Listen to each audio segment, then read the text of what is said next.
2015 a né El Niño. L'enfant Jésus, dans la langue espagnole, est un phénomène climatique qui survient tous les 3 à 7 ans et provoque incendies, ouragans ou encore sécheresse. Mais à quoi est-il dû, au juste? Pour le comprendre, il faut se rendre du côté de l'océan Pacifique. Le Pérou est ici, à l'est, les îles asiatiques et l'Australie, à l'ouest.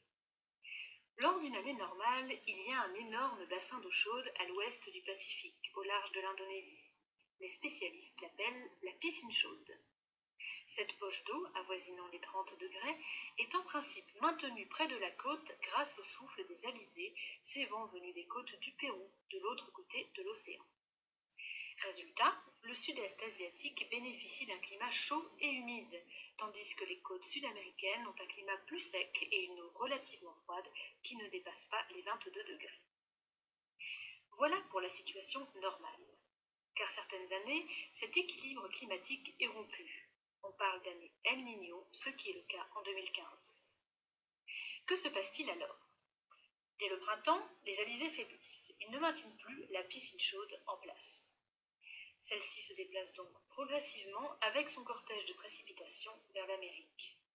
Quelques mois plus tard, le plus souvent durant l'hiver, elle arrive près des côtes péruviennes. C'est là que le phénomène El Niño atteint son maximum.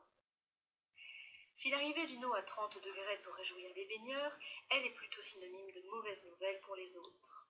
En Amérique du Sud, les précipitations sont torrentielles. Elles entraînent des inondations et des coulées de boue, voire des ouragans. Mais la piscine chaude empêche aussi l'eau froide de remonter des profondeurs. Or, cette eau riche en plancton et en nutriments est à la base de la chaîne alimentaire aquatique du Pacifique. Conséquence, le poisson devient rare et des milliers de pêcheurs se retrouvent au chômage.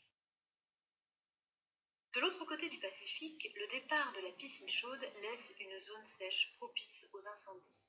C'est déjà le cas cette année avec des feux de forêt qui ravagent l'Indonésie. Mais ce n'est pas tout, car qui dit moins de pluie dit aussi moins de récolte, ce qui entraîne une flambée du cours de certaines matières premières comme le sucre et l'huile de palme. À quoi faut-il s'attendre pour 2015? L'Organisation météorologique mondiale a prévenu qu'El Niño allait encore se renforcer d'ici la fin de l'année. Mais une meilleure connaissance du phénomène ainsi qu'une bonne préparation devrait, espère-t-elle, permettre d'éviter le pire.